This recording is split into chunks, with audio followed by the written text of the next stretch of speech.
नमस्कार दोस्तों, आप सुन रहे हैं स्टोरी विद गुलशन, जहां हर कहानी में छिपा होता है डर, रहस्य और इंसानियत की एक अधूरी कहानी। कहते हैं हर मेहमान स्वागत के योग्य नहीं होता।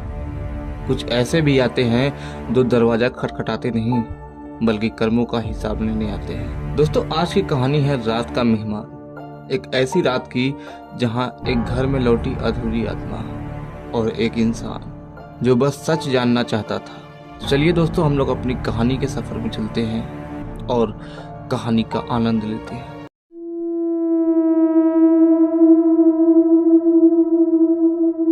अमित शहर से आया था, अपने पुराने गांव सोनपुर।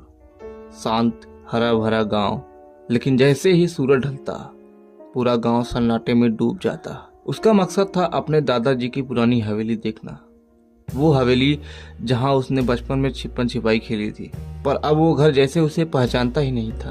दीवारें काली पड़ चुकी थी, लकड़ी के दरवाजे में दरारें और छत पर सूखी बेलें लटक रही थी। गांव की बूढ़ी औरत बद्री काकी ने चेतावनी दी, बेटा उस घर में मत रुकियो।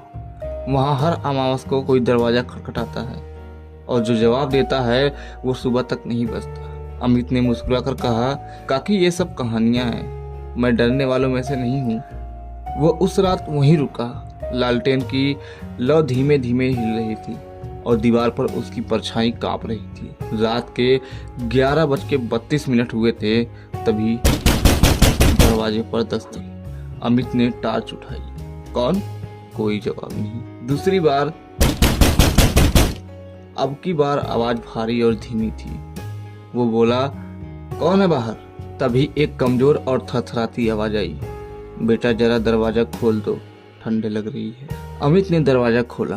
बाहर एक बुजुर्ग आदमी खड़ा था, सफेद धोती, गले में जनेऊ और आंखों में थकान। हाथ कांप रहे थे, लेकिन उनके होठों पर अजीब सी मुस्कान थी। अमित बोला, आइए बाबा, अंदर आइए। वो धीरे से अंदर आए। लालटेन की रोशनी उनके चेहरे पर पड़ी। झुर्रियों के बीच दर्द था, जैसे कोई इंतजार बरसों से कर रहा हो। बाबा बोले, इस घर में तेरे दादा रहते थे ना? अमित ने सिर हिलाया। हाँ। आप जानते हैं क्या उन्हें? बाबा की आंखें झिलमिलाई। जानता हूँ बेटा, बहुत गहराई से। कभी इस घर में मेरी भी सांसें चलती थी। अमित चौंका। क्या मतलब? बाबा की आवाज अब भी भारी होने लगी। बेटा तेरे दादा ने मुझसे एक वादा किया था कि वो मेरे मरने के बाद इस घर की मिट्टी साफ करेंगे, मेरे लिए दीप जलाएंगे, पर उन्होंने वो नहीं किया। अमित की सांस रुक गई। तो आप कौन हैं? बाबा मुस्कुराए। बेटा मैं वो हूँ जो उनके वादे का इंतजार कर रहा था। अचानक कमरे की लालटेन बुझ गई। हवा ठंडी हो गई। बाबा का चेहरा अब बिल्कुल काला हो चुका था, आंखें लाल चमक रही थी। उन्होंने फुसफुसाया, तेरे दादा की गलती अब तो सुधारेगा। अमित कांपते हुए बोला, मैं क्या करूं? बाबा ने अपने हाथ उसके सीने पर रखे। दीप जलाना सीख, वरना अंधेरा निगल लेगा।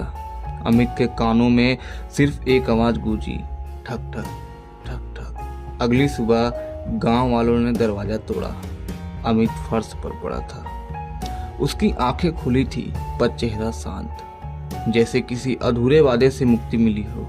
उसके पास एक दीपक जल रहा था और राख में लिखा था, अब मैं लौटूंगा नहीं। दोस्तों, कभी कभी अधूरी आत्माएं बदला नहीं, बस याद चाहती, थोड़ा सम्मान और एक जलता हुआ दीपक।